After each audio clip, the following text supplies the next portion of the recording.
And quick tutorial of All I Ask of You from Phantom of the Opera, arranged for solo guitar. Very simple arrangement here. I just start in first position with a traditional C chord. Of course, I'm adding the pinky for the melody note. And the melody goes D, C, D, E, G,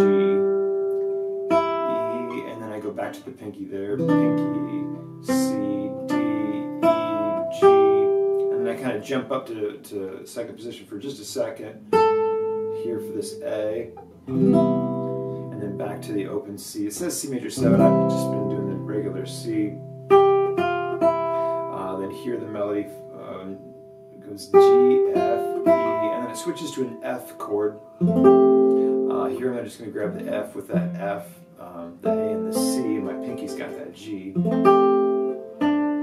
Melody goes to that D, and then the open E gives you transition time into that bar F. Don't particularly like this chord, but it works rather well for this voice. You got it's just a traditional B flat with your H shape. You got the melody on top there, convenient for the melodies, the F, G, F, E, and then it goes, love that chord there, it goes to a G with a B in the bass. So here you got the B with the index, getting those two, the fourth and the third open, and I'm getting the D with my ring, and then the pinky is getting that G, and this allows for that melody note. The melody note is that G, so I kind of, when I'm rolling that chord, just a little lighter here, and then trying to like sort of hit that last note harder, and then that melody note is followed by the third string, which is that D, and then I transition back to C again. You're going to see this chord a lot, that C with the D in the melody line. Kind of a repeat of that melody line. And then again, just repeated information. And then here you've got that melody again, and the G to the D. Again here.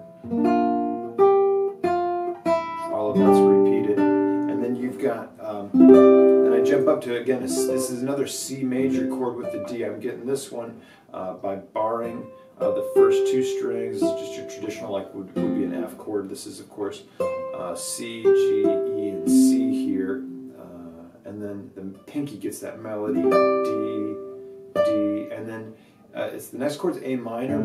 On the downbeat, I'm just getting the fifth string open, and then the melody note, and then I transition here to fifth position to complete the melody, which is going to be, and then that A is still ringing. I'm going to get the C on the third, the E on the second, and then the G on that second string, and then I'm in position nicely for the next chord is a D minor 7 with the melody note A. Of course, A is the top note, that's convenient. And then here, the pinky grabs the A, the melody note, while the rest of the chord, and I'm going to a G chord. A G7 is probably a little more convenient because your pinky's busy. So your pinky's going to get that A, and then you're playing a G7 chord. I'm barring that third fret, obviously the D and the B here. And then the melody goes to the B. So after that playing that initial chord, you're going to play the third string. And then this is kind of nice. The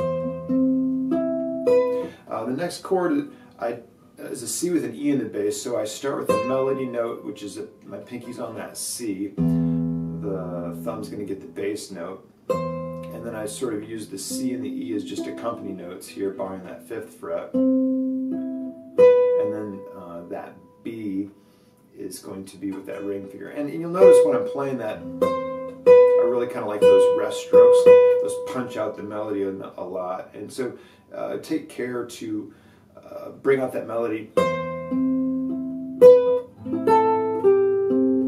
So there's a distinction between the melody note, soft accompany notes, melody note, and then here I switch to A. I'm going to stay in that 5th position. Now the 5th string open is the root there, and that's going to sustain while I play the melody of A, G, C, E, and then I scroll down to that D minor.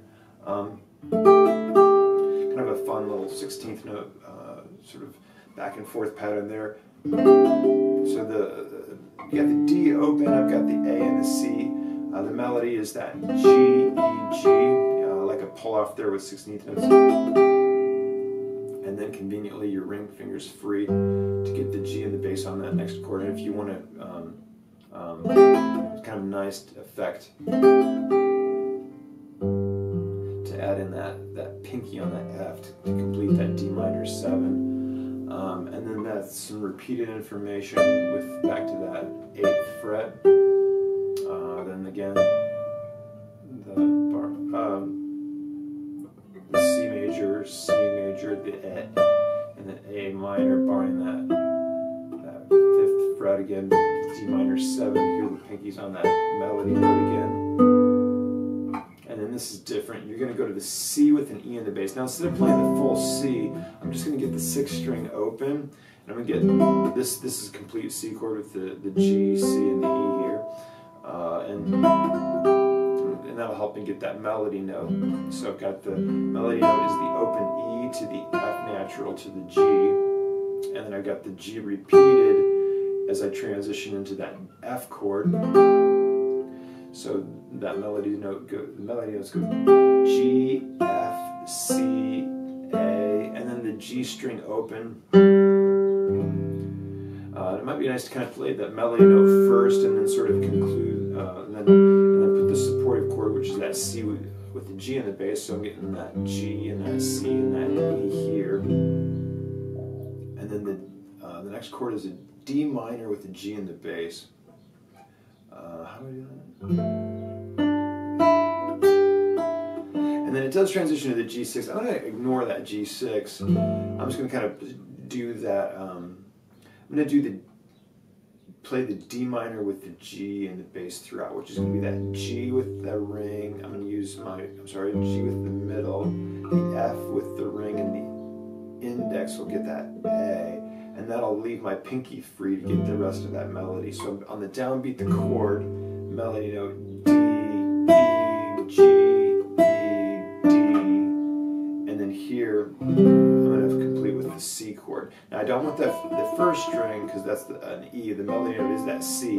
So I do this a lot where I'll actually ensure that string's silenced by having an anchor on that first. That way, in case I do bump it, the melody note is still that C. I hope you find that helpful. If you'd like the rest of the arrangement, feel free to say so in the comments. I hope you enjoyed this video.